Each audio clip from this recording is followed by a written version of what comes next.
Okay, so here's a little bit from Chain Reaction by Daryl Scott. That's Rachel's father. Yeah. So here's what he quoted from her. This is from her, I think it's from her, something that Rachel Scott wrote. She said, "I have this theory that if one person can go out of their way to show compassion, then it will start a chain reaction of the same. People will never know how far a little kindness can go." That's right, yeah. So that's heard pretty her great. father and mother. Heard them? Yeah, right, yeah. In person? Because Christmas later. Wow. Yeah, right, yeah. I'm going to have to find that. I'm going to find that. We can integrate that talk into our videos. Okay, now this is very interesting. On page 159, he talks about the warning signs of violence, and it sort of goes in with our stack of books that we're going to go through right here on the connection between depression and trauma and violence. The research that I've put together, that I've found, all suggests that violence is a behavioral symptom of unresolved post-traumatic stress disorder. So that's what we're going to be looking into and exploring. It's a behavioral symptom. Yeah. So here's what he says. These are the personality traits of people that they're signs. There are always signs. Yeah, when right. people are headed down the road to violence, That's right. there's always signs. That's right. Just like in similar other issues that are involved in this, like drunk driving. That seems to be a behavioral sign of unresolved trauma. And the person that I spoke of before, who got a drunk driving conviction and they put him in jail, he had been in and out of hospitals, and he had even gone to the Social Security Administration and asked them for some kind of treatment and help. He said, "Well, I think I'm an alcoholic," and so they didn't have the resources or something, but they didn't get him into treatment. That's one of the reasons why I'd like to see more spending on health care for now, until we can actually cure some of these problems, because he went in and out of hospitals and they didn't counsel him. They didn't put him into treatment because they don't have enough resources. Yeah, right. Yeah. I myself have witnessed that issue personally. A couple years ago I was going through a tremendous amount of stress, and I had 2 panic attacks, which panic attacks are a symptom of intense stress overload. So I had 2 panic attacks, and I'd never had panic attacks before, and you feel your heartbeat and you hear your heartbeat. It's called awareness of heartbeat. And your stress system just goes berserk. It gets totally overloaded, and you think you're going to die. So I had my brother drive me down to the hospital, and they gave me a shot which calms the stress down. I haven't had any since then, but since I learned more about post-traumatic stress disorder, that empowered me to deal with it more effectively. But I mentioned all the stress I was under, and the person who was helping me didn't do anything about it. He didn't get me into treatment. He didn't give me an educational video on what I was experiencing. So I can understand they need more resources, educational resources, and that's what we're going to be producing. So these are the signs to watch for in violence. And all of these signs are symptoms of depression and post-traumatic stress disorder. All of these signs here, once you understand post-traumatic stress disorder, it's obvious that these are all signs of it.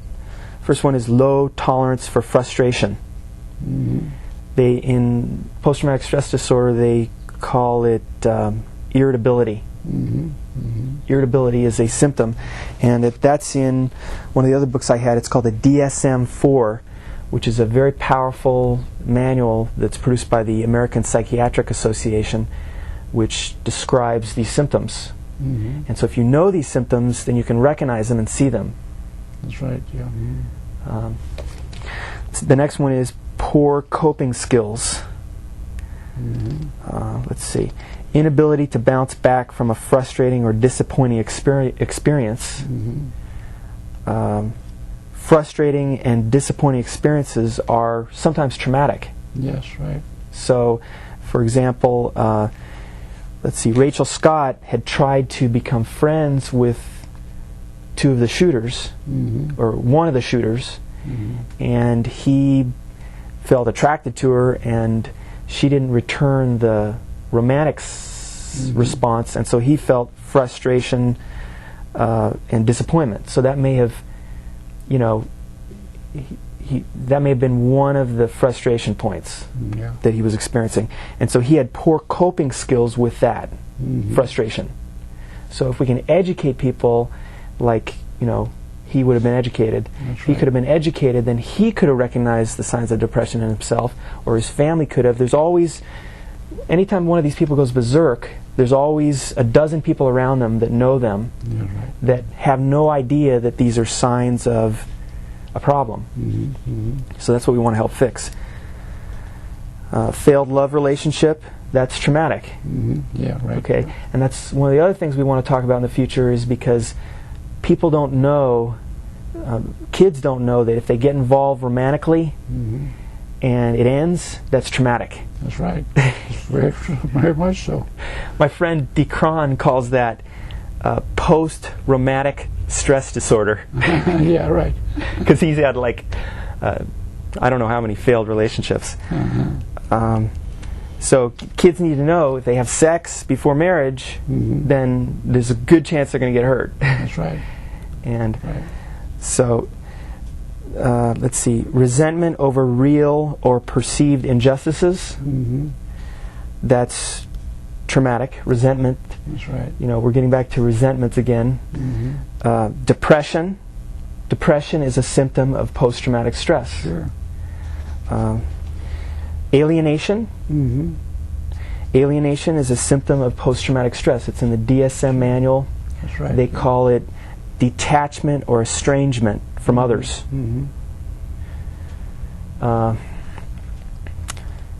Let's see. Intolerance. That's another irritability symptom. Yeah. Lack of trust. That's right. That's another post-traumatic stress symptom. You don't trust anybody. That's right. You're kind of like paranoid. It's paranoid thinking. Yeah. Paranoia. I know. Fascination with violence-filled entertainment. That's... What a tragedy. Yeah. They were doing those violent video games. Yeah, right, yeah. Which, by the way, those are horrible, right? Those are bad. That's right. It's being pumped out of American kids 24 hours a day. Yeah. By television, radio. Yeah. Yeah, I used to do those a lot, those violent video games. And what I finally figured out is I read an interesting article from a doctor at Harvard. His name's Bessel van der Kolk. And he's one of the top 10 specialists on post-traumatic stress disorder. And he wrote a great paper in which he called it addiction to trauma. Addiction to trauma. And what they think is that when we get overexposed to all these stress chemicals, we become addicted to them. Yeah. And so then, I think that's why I enjoy the video games, is because it causes those stress chemicals that are addicting, just like drugs are. They actually feel good. That's right. Yeah. So for people that don't have enough love in their life to feel good, they take these chemicals and they numb, they get rid of the pain, and they give pleasure. They're pleasurable. Let's see. Oh, also, fascination with violence-filled entertainment.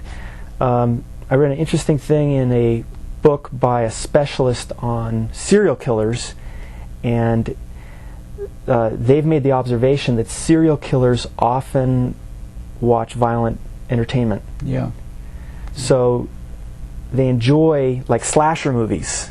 He called it, that was especially what they enjoy. So he said if you go to a video store and you watch who checks out the slasher movies, you know, like, there's a higher percentage of serial killers or people that have that potential that are watching those. And I'm not saying that everybody that does that is a serial killer. Some people may just be traumatized Yeah. and then they have that addiction to trauma. That's right. Yeah. So they might be good people. Mm-hmm. Mm-hmm.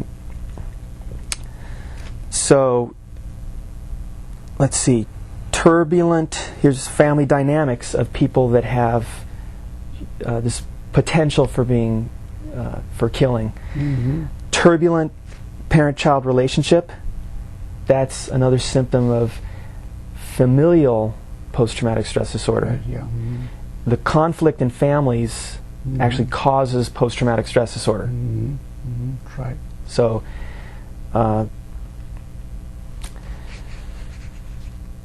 parents' refusal to recognize or acknowledge problems in their children. Mm-hmm. So that's a symptom of denial, Mm-hmm. which denial is a symptom of depression. That's right. They don't want to admit that they have a problem. Mm-hmm. Family lacks closeness. That's another symptom of post-traumatic stress disorder. Estrangement. Yeah. Estrangement. Mm-hmm. Let's see. Student is detached from school, students, and teachers. Mm-hmm. Detachment. That's another symptom of post-traumatic stress disorder. Behavior that is unyielding and insensitive towards others. Mm-hmm. Insensitivity. That's right. Another symptom of trauma and depression. Mm-hmm. Sure. Because you feel numb, you lose empathy for other people. Mm-hmm. Use of drugs and alcohol. Yep. Both behavioral symptoms of post-traumatic stress. Mm-hmm. Okay. And now I think it would be good. I think it would be good here to make a couple points on post-traumatic stress, just so we are clear about what we mean by post-traumatic stress. Mm-hmm. First of all, they call it post-traumatic stress disorder. Mm-hmm. So they call it a disorder. But that can be misleading to call it a disorder. If you fell down and broke your arm, we wouldn't call that a disorder. No. We call that an injury That's right. Yeah. that's preventable. Mm-hmm. Mm-hmm. And this is a line of thinking which is not talked about a lot, but I found it in a couple books when I was at UCLA, or one book. They were examining, should we call it a disorder or not? Okay, so they call it a disorder, but let's make sure we don't get misled by that term. Yeah. It's a reaction, Mm-hmm. and it's also an adjustment. Mm-hmm. Mm-hmm. If we turn the volume up on a radio, we won't call that a disorder. No. We hear the loud noise in the background, it's annoying. We wouldn't say the radio has a disorder. Mm-hmm. We just say, well, it was adjusted. So when we go through traumatic experiences, it adjusts our entire nervous system Mm-hmm. to become hyperreactive, Mm-hmm. to become more easily angry. That's right. Then people self-medicate with alcohol and drugs, and then they become violent. Yep. Just like Timothy McVeigh. Mm, He yeah. took amphetamines, he was taking all these drugs, Yeah. he wasn't getting treatment for his problem, and he went berserk, he went nuts. Right. Yeah. Right. Totally. I mean, it's for those of us who don't kill, it's very difficult sometimes to imagine what is going through these people's heads. Mm-hmm. That's right. It's terrible. It is. So now here's an example that I want to read of post-traumatic stress from Robert Schuller's book. Actually, no, this is from Arvela Schuller's book. Yeah. It's called The Positive Family. Mm-hmm. Yeah. Have you seen that one? No, I haven't, but I know Avila. This is a good one. Possibility Thinking in the Christian Home. Mm-hmm. So they had a trauma in their family when their daughter got in an accident, Yeah. Right. and she lost her leg. Leg, yeah. And that can create a lot of stress. So when it happened, right after it happened, they immediately started having symptoms of post-traumatic stress disorder. And here's what it says. Mm-hmm. When one person in a family hurts so badly, all the family members are affected. Mm-hmm. There's the idea of contagious emotions. Yeah. So this is why we really want to help the poor people who are not getting enough medical treatment, Yeah. because if one child is sick, then everybody Mm-hmm. suffers. That's right. Yeah. Mm-hmm. It creates more stress for everybody, and more sickness, Mhm. and more alcoholism, Right. and more drug abuse, and Right. more violence. Right. So this crisis in our family really helped us understand the difficult challenge of keeping a proper perspective on life, even when things tumble in. Whether the tragedy is death, divorce, disease, or disaster, the focus of the family's life suddenly becomes blurred. It's then easy for parents and children to lose their way. We found ourselves becoming irritated with each other, although never with Carol. Carol's their daughter. When one of us would forget something, we were easily upset, but we never blamed Carol. So they started to develop these symptoms, but because they thoroughly understand the Christian philosophy, that immediately gives them a script that reins in those symptoms. Right, yeah. And tells them how to heal them. That's right, yeah. Right, yeah. So this is why the Christian philosophy has so much potential with healing post-traumatic stress disorder. Talk about that. Bob Schuller. Yeah. So anybody can get these symptoms of post-traumatic stress. Yeah, right, yeah. And so the reason why I wanted to mention the idea of not calling it a disorder, or at least understanding what that means, is because people are a little bit funny about being told they have a disorder. Yeah, right. So, you know, they're a little bit, especially mental disorder. There was recently a talk that Tipper Gore gave on the subject, and they brought in somebody from the military who was in the Pentagon when the Pentagon was attacked on September 11th, and so he was a total hero and dragged a lot of people out of there and helped to bury people and, you know, the victims, and so he had a lot of post-traumatic stress symptoms. Sure. But as Tipper Gore was talking about it, when she used the word mental disorder, was like they stepped very lightly, because it's, you know, people get the wrong impression if somebody used that term on them. Now, just as an aside, let's expand on that theme just a tiny bit. Let's see. Let's put this. Okay, so the fact is that depression and post-traumatic stress disorders are not really mental. No. They're not mental. They're physical. Yeah, right. That's right. So here's a great article it's in Scientific America. It's called it's on child abuse in the brain, and it's from a doctor at Harvard, Martin Teichner. And so, and this is an important distinction because I'll talk about it after I read this. It says, every year child welfare agencies in the U.S. receive more than 3 million allegations of childhood abuse and neglect and collect sufficient evidence to substantiate more than 1 million instances. It is hardly surprising to us that research reveals a strong link between physical, sexual, and emotional mistreatment of children and the development of psychiatric problems. My research says that 1 out of 4 girls has been molested, which is an epidemic. It's incredible. Very traumatic. And I've got research which connects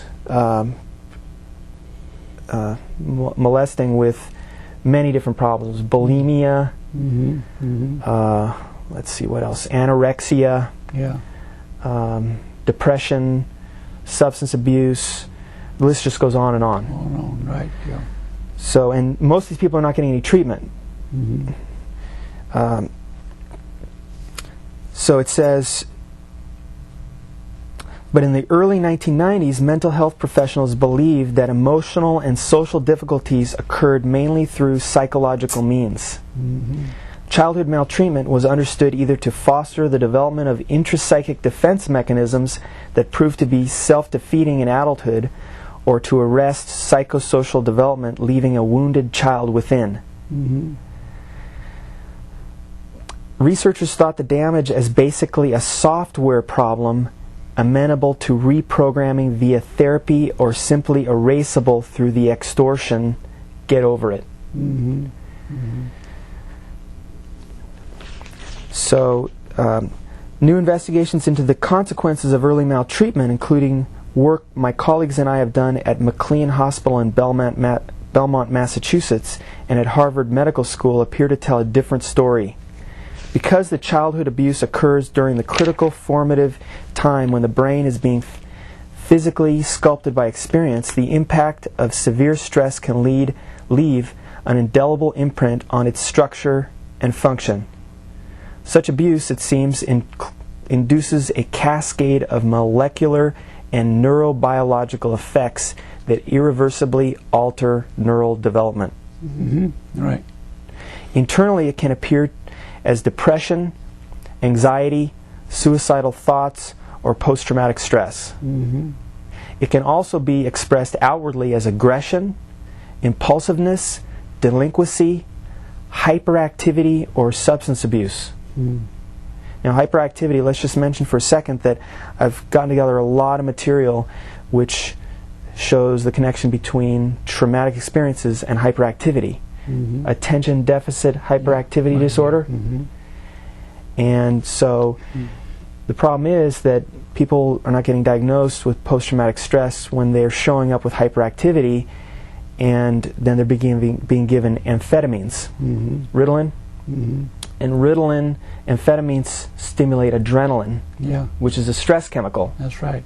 So there seems to be like they have kids have too much stress, Mm-hmm. which they could be getting molested at home, or their parents could be depressed Yeah, because of right. something bad they went through, and then it's contagious to the Right. kids. Sure. Right. Or maybe dad has an alcohol problem, which creates a lot of stress. Mm-hmm. Or maybe the kid's going to school and getting bullied, Mm-hmm. which creates a lot of stress. I mean, you can't assume that somebody who has hyperactivity is being abused or something. There's many other ways that they could develop those symptoms. Mm-hmm. Mm-hmm. That's right. So now the important thing about understanding, it says that depression is not a software problem, it's a hardware problem, Mm-hmm. is because, I'll give you a few examples. Okay, the reason why we want to be clear that it's a physical disorder and not a mental disorder, it has mental symptoms. Mm-hmm. So if you break your arm, you're going to have mental symptoms too. Yeah, right. Yeah. You're going to have pain and the perception of pain and Mm-hmm. fear maybe, anxiety. Mm-hmm. So, but we don't call that a physical disorder or a mental disorder when you break your arm. So here's an example of Ted Turner. This is from a book called Riding a White Horse. Mm-hmm. Ted Turner's Goodwill Games and Other Crusades. And this is all quotes of his, of what he said. So Ted Turner's philosophy is that he wants to help people. He wants to make the world a better place. He wants to save people. He wants to reduce violence. And so here's the kind of guy he is. From my office window in Atlanta, I can see hills that still have shell marks from the Yankees' cannons. On my way over here, I stopped at Waterloo and Verdun to see the battlefields. I got tears in my eyes at the pictures of those bodies lying on the ground. The last madman got 30 million people, 6 million Jews, 24 million others. When's it going to stop? Mm-hmm. So that's what kind of guy he is. He's got that's a Christian philosophy. That's a Christian way of thinking. He may not be Christian, but he thinks like a Christian. Yeah. Mm-hmm. So he has empathy for people. Yeah. Yeah. So he does a lot of good things and a lot of strange things. Well, yeah, I guess so. Yeah, he does a lot of good things. That's right. Yeah. So let's see. Let's read one other quote just to show this kind of person he is.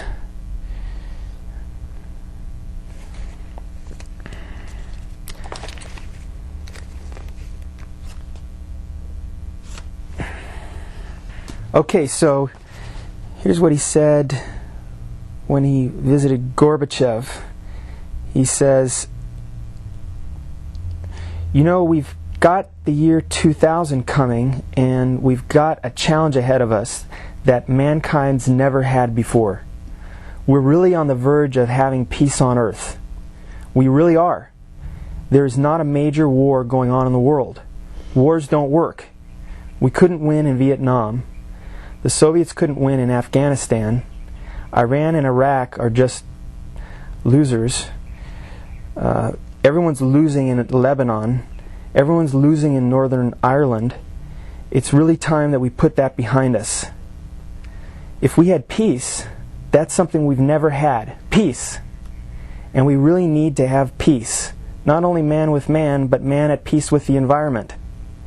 A tree doesn't have much of a chance. The forest doesn't have much of a chance against bulldozers and chainsaws. So we really need peace with the environment too. And that's a possibility also. So the reason why I'm using this as an example is because if he's this kind of person, then he's going to be getting stress more than other people. Mm-hmm. He's looking out in the world at people's suffering, like you are, and he's going to feel distress, and he's going to feel more stress than people who practice avoidance, which Dr. Bennett talked about, which is a great stress reduction technique, but if it's carried to the extreme and people tune out the suffering of other people to avoid the stress of being aware of those things, then they're gonna be a little, they're gonna have less stress, but those things are still going to be going on. That's right. So if Ted Turner is this kind of person and he gets all this stress, he could develop symptoms of depression. Yeah, right. Now, I hate to psychoanalyze somebody that didn't ask for it because that can really offend people, but let's just, because this is such an important process, I'm going to do it and take a risk. But the reason why I do that is because I don't really think of this conversation as psychoanalysis. I just think of it as exchanging ideas and looking at things in a different way. That's right. So I don't think anybody has to be offended by what I'm about to say. No. So there's an interesting interview of Jane Fonda in by Oprah in her magazine, an incredible magazine. Beautiful, incredible ideas in that magazine. Which we'll be talking about in future tapes. But Jane Fonda said that one of the concerns that she had was for Ted Turner's health because he drinks alcohol, maybe just a little bit too much. So if he is this kind of person, then he could develop symptoms of stress overload. The media people are especially at risk for this because they're covering traumatic experiences all the time. And by the way, Bernard Shaw of CNN recently acknowledged when he retired that he was having symptoms of post-traumatic stress, that he had symptoms. Maybe he wasn't having it then. Because he went over to Iraq during the Gulf War and was exposed to a lot of stuff. So now let's see, to get back on track. Okay, so Ted Turner could develop some symptoms of stress, and there's a natural urge to try to reduce those symptoms. So I've had it. So he might be drinking alcohol to, bring that down. And other people that are drinking alcohol, even in moderation, even in small amounts, we often do that to treat the stress. So it's the reason why we don't want to call that a mental disorder. No. Because he's got a good philosophy. That's right, yeah. That's why he's getting sick. Right. I've done that most of my life. I volunteered in the community helpline. Then I volunteered for a group called Youth at Risk.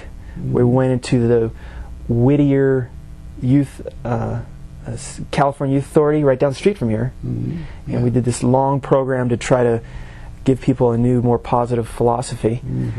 And then, let's see, I volunteered for Children of the Night, which helps get child prostitutes off the street. great program here in Los Angeles. Then I was the volunteer who brought a program to Los Angeles called the Trauma Intervention Program. Incredible program started down in San Diego by Wayne Fortin.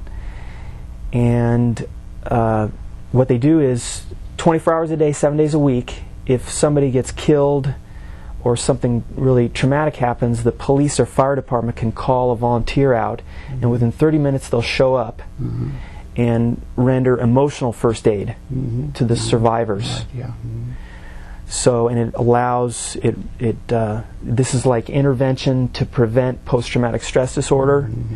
It relieves the police and fire department people from having to deal with those people so that they can get their job done. It reduces the stress on them. The police and fire department, because they can see these people crying and highly traumatized, and then they feel bad for them. That increases the stress on them. Sure. So having a volunteer there tending and being supportive can reduce the stress on them. That's right. So, but as a volunteer, then I would go get exposed to these people, and then get their stress, which never dissuaded me from doing it, by the way. But having the knowledge of contagious emotions helps me to more effectively be a volunteer on that. So it's important for us to recognize that we don't want to say that people have a mental disorder if it's a compassionate philosophy that's exposing them to all this stress and leading to depression. That's right. So just a little bit more on. Okay, so now just as an aside here, so Ted Turner's project is Peace on Earth, that's what our project is, right? Well, yeah. It's what now? That's our project. Ted Turner's goal is Peace on Earth. Yeah, right. Well, that's my objective too. So, all right. Yeah. So he's got enough money to do something about it too. So. Yeah, and he's spending it. That's right. Yeah. Yep. Right, yeah. So the cure, if we understand, let's take this as a hypothetical. If Ted Turner's having a lot of stress, and I also read that somebody once told him that he might be manic depressive, and that's I can understand that. Yeah, from stress. Right, Have you had those feelings before? No, not myself, but I mean, I can understand how people have it. So. Yeah. So it's important for us to really understand those issues, because if he's having these symptoms, that's not that he's manic depressive, that's just that he's got too much stress. And so the cure for his symptoms is to reduce his stress, and so his project will actually cure his symptoms, because if he achieves peace on Earth, then he's not going to be hearing all this bad news all the time, which is giving him stress. So he's going to cure his so-called manic depression. A lot of people working on that. Yeah. Right. Yeah. Right. Yeah. Yep. Okay. You and me. Yep. Yep. Well, I believe we can make it happen. So now let's just quickly go through the rest of this material. Yeah, let's make it our goal to just go through it quickly, because we're going to be doing it much more in depth in the future. Yeah. So let's get through this as much as we can here. Okay. Quickly, because you're going to run out of tape too. Yep. Again. Yep. So it says, this one is from another one from Harvard. It's Dr. Eli Neuberger and others. It says, impact of abuse on children. The clinical literature on child abuse contains many assumptions about the consequences of child abuse for the victim. Wait. Okay, so we're going to go through this now. Here's a study from Harvard, which is peer-reviewed, which to explain peer-reviewed to anybody who might not know what that means that when they write this paper, they submit it to a council of experts of their peers at other universities, and they examine it for accuracy. So this material is highly accurate. It says, impact of abuse on children. The clinical literature on child abuse contains many assumptions about the consequences of child abuse for the victim, his or her family, and society. Mm-hmm. For example, Schmidt and Kemp, 1975, they're referring to a study in 1975, assert that the dangers of child abuse extend beyond harm to the victim. If the child, to quote, if the child who has been physically abused is returned to the parents without intervention, 5% are killed and 35% are seriously re-injured. That gets back to we need more services and more treatment for these people. Moreover, the untreated families tend to produce children who grow up to be juvenile delinquents and murderers, as well as the batterers of the next generation. Yeah. So by intervening, we can break the cycle of violence, which is, that's what this is about, the Bible. That's right, yeah. Intervening. So now I'm going to quickly go through, here are 4 of the best books I've found on this connection between trauma and violence. This one's called Preventing Youth Violence, A Guide for Parents, Teachers, and Counselors. It's by Raymond B. Flannery of Harvard University, another great PhD. And he has all the points we're making.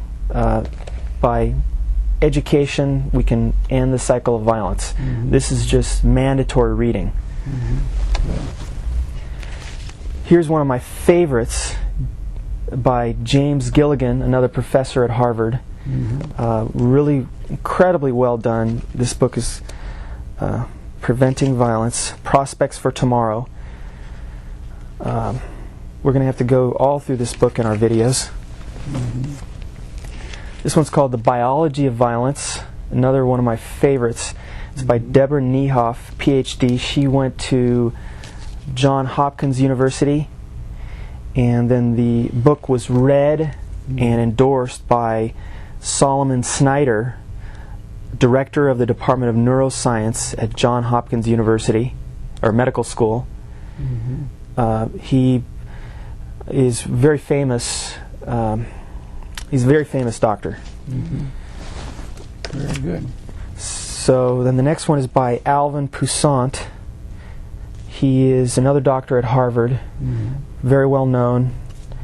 Has been friends with Bill Cosby, and he has a lot of the same points, and he also talks about how all of the trauma and stress in the inner cities is triggering and causing some of the physical illness in those cities. It says,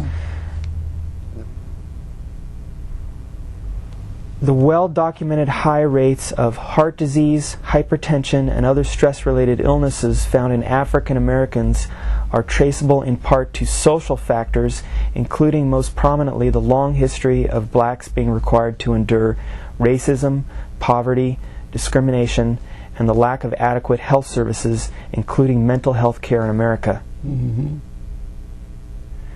The persistent presence of racism, despite the significant legal, social, and political progress made during the last half of the 20th century, has created a physiological risk for black people which is virtually unknown to white Americans.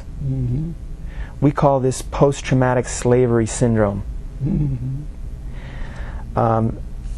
I think that this is a very critical idea that has a tremendous amount of support. What it basically comes down to is contagious emotions. Even though it happened 200 years ago, 150 years ago, slavery, when somebody gets traumatized, then they have kids, and then the trauma and the stress and the anxiety and the post-traumatic stress it affects the child and gives them post-traumatic stress symptoms.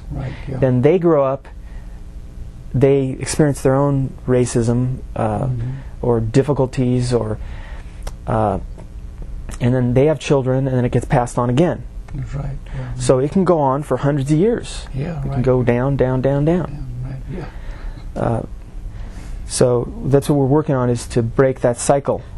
Every time you treat somebody, like they go into, let's say my friend who had a DUI, then you put them into treatment, then they get cured, and then they don't have kids and then pass it on. That's right, yeah.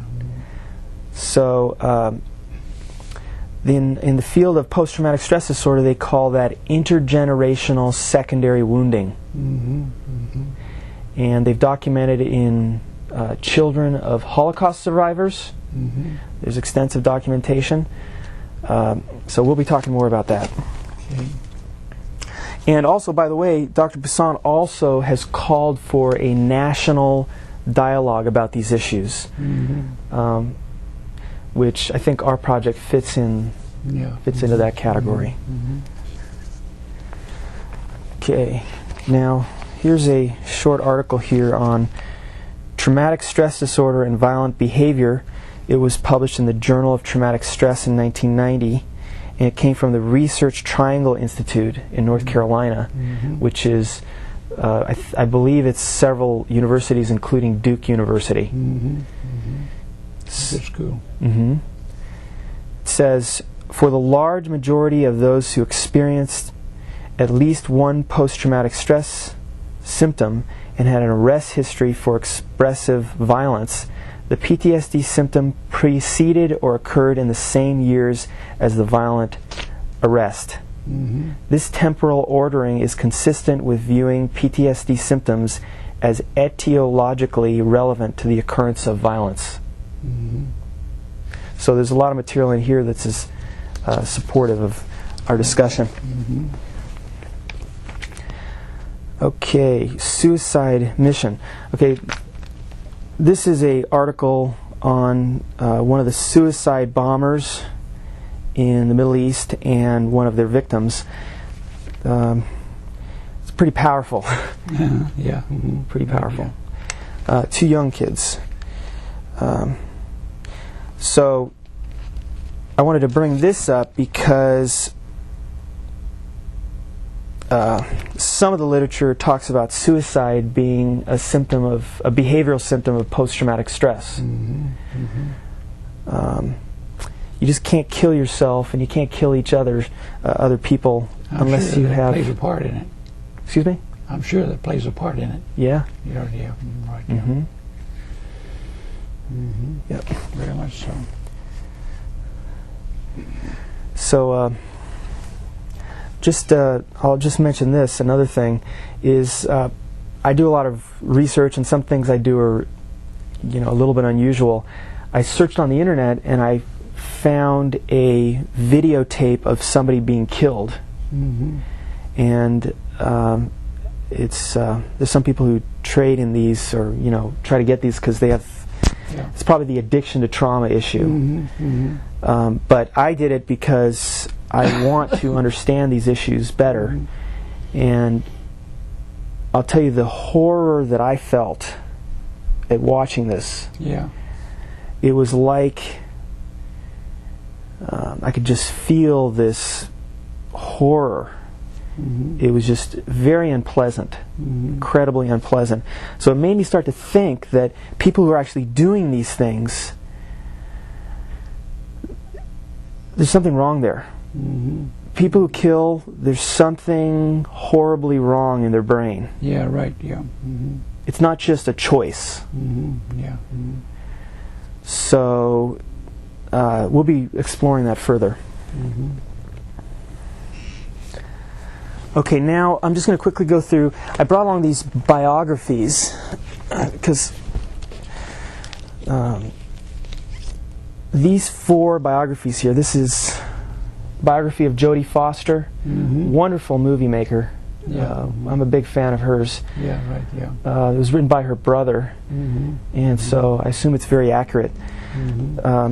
Chuck Norris, The Secret of Inner Strength, My Story. It's got some wonderful ideas. He's got a very powerful Christian philosophy, which I want to read a lot of his quotes in our future work.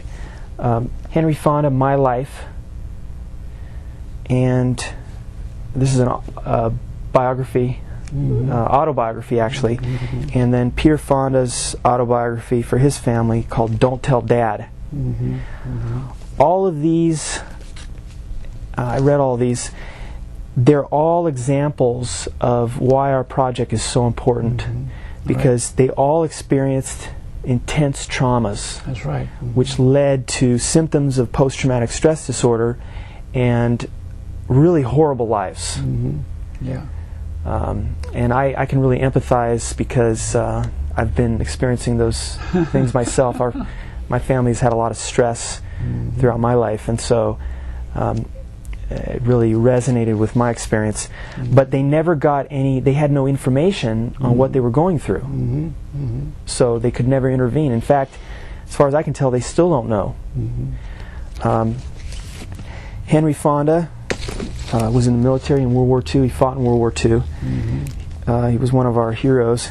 Yeah. And when he was a child, he had 3 or 4 major traumas in his life. Yeah.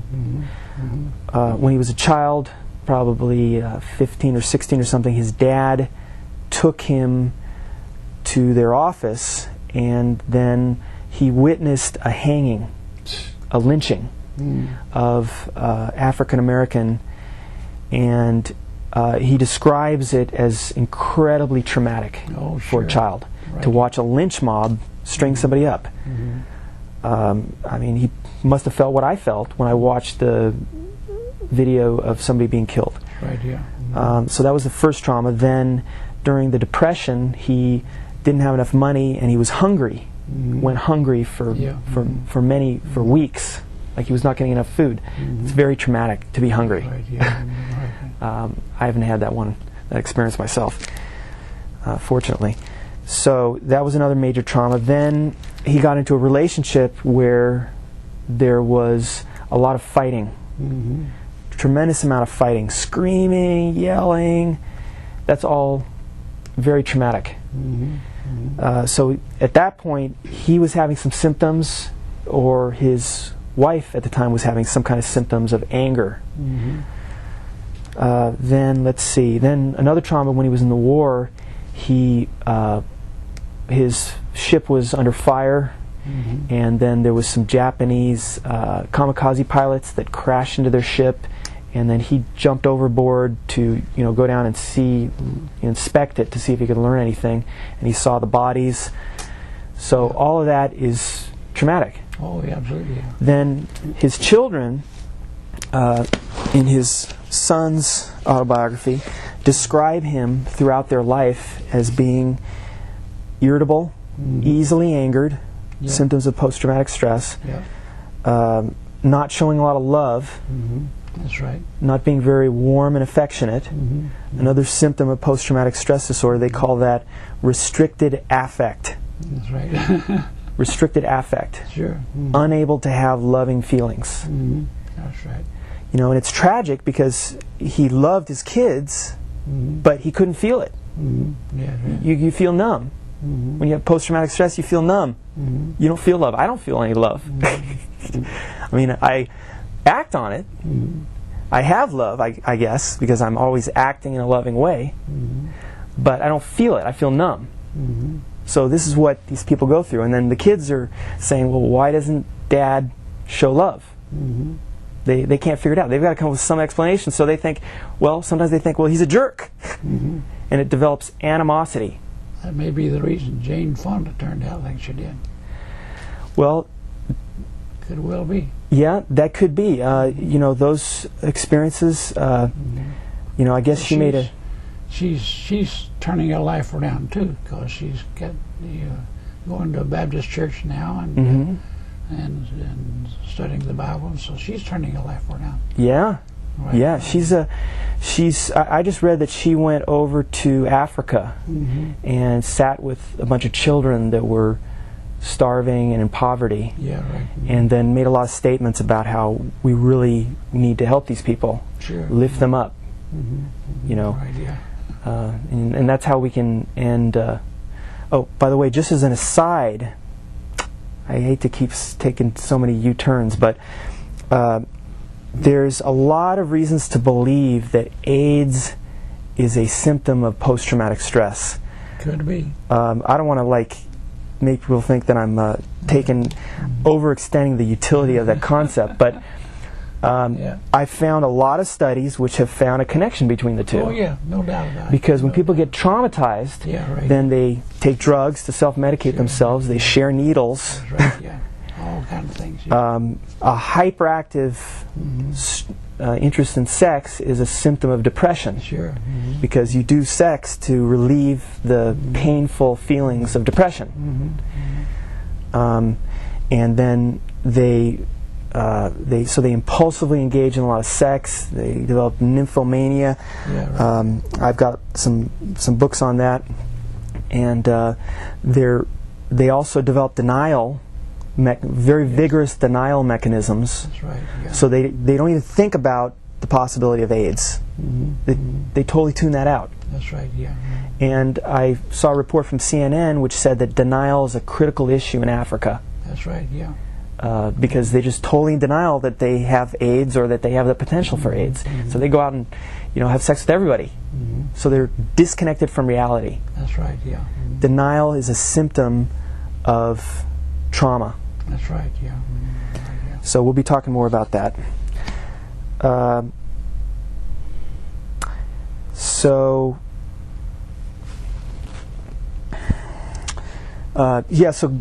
the Fondas, I love them. I mean, this is a really great book. I hope we get to talk about it more because Peter Fonda really showed a tremendous amount of courage. And he talks about the traumas that he experienced growing up, and the drug problems he had. And, I don't know if I have that much courage to expose my life as he did yet. But I'm sure this book could help a lot of people if they understood. It really is instructive of why these are such important issues.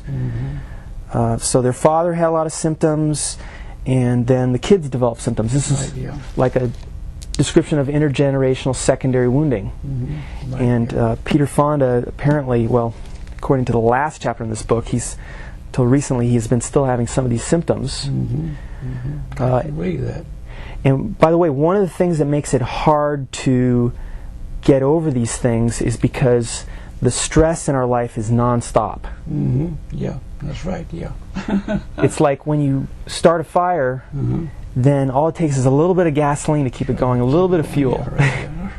So if he went through all this trauma growing up, and then Vietnam had a huge effect on him. Oh yeah, right. Yeah. He talks all about it in here. He was very distressed about what he was hearing about. Right. Yeah. And being a celebrity, by the way, that exposes you to a lot more stress. Yeah, right. Yeah. Dr. Figley is an expert on that, so we'll be talking a little bit more about that in the future. So then Jodie Foster, I really enjoy her movies. Yeah, I remember her. Their family had a lot of traumas. Okay, now let me just back up. The tragedy here is that because the whole family was not educated about post-traumatic stress disorder, they didn't recognize it. So in fact, even it's possible that the reason why the Fonda's mother committed suicide is because she committed suicide after he came back, after Peter Fonda came back. And so potentially it could be that the cause of her suicide was because of post-traumatic stress. When somebody goes over to war, it creates a huge amount of stress. So that people can develop these symptoms. So we really do have to educate people about this so that we prevent a lot of suffering. And I'll just mention two studies. One of them was from about 50 years ago, and one of them was from about 10 years ago. The one from 10 years ago included Dr. Figley, Dr. Vanderkolk, and several other of the top experts in the field, and they said we really do need to educate all of the military, including their families, about post-traumatic stress. That's right. Yeah. So they recognize that this is very important. And get them back to the Bible. Yeah, and show them. I mean, you can tell non-Christians about the philosophy and the value of it. That's right, yeah. So, yeah. They don't have to become Christian to understand and benefit from this. But if they read that book, they might become Christian. Yeah, they might. Yeah. The way I see it is that the Christian religion and the churches are a path for healing. Oh yeah, absolutely, yeah. Absolutely, yeah. Right. Yeah. Okay. Absolutely, yeah. Okay, then the study from 50 years ago was sponsored by the Rockefeller Foundation, and it was done by a doctor at Colorado University and several other doctors. University of Colorado, excuse me. And in this document, they recommended 50 years ago their conclusion after studying the issue of post-traumatic stress, which at that time they called it combat fatigue. Their conclusion was because all Americans either experience traumas or know somebody who experiences traumas, they all need to learn about post-traumatic stress. Right. So that was the conclusion from this paper. And I wanted to mention that so that we know that these recommendations have been building up and have been made over many years. So now Jodie Foster, that's an example of a family where they experienced a lot of traumas growing up, and then their family developed these symptoms and they had no knowledge, so their whole family broke up. It was just destroyed. It's devastating when this happens. I mean, it just ruins their family. And then Buddy Foster shared that he got into drugs. So this is an example of what we're talking about. Then Chuck Norris, I went to school with his kids. They grew up in the same area. And here it says his father was a veteran, and he was in World War II. And so he came back. He was MIA for a short time, missing in action. So that created a huge amount of stress for the family. They were probably flipping out with stress. Then he came back and he developed a big drinking problem, which we've already talked about is self-medication for post-traumatic stress. So he was having symptoms of post-traumatic stress, but because he didn't have any knowledge about it and his family didn't, they couldn't recognize it and get him into treatment.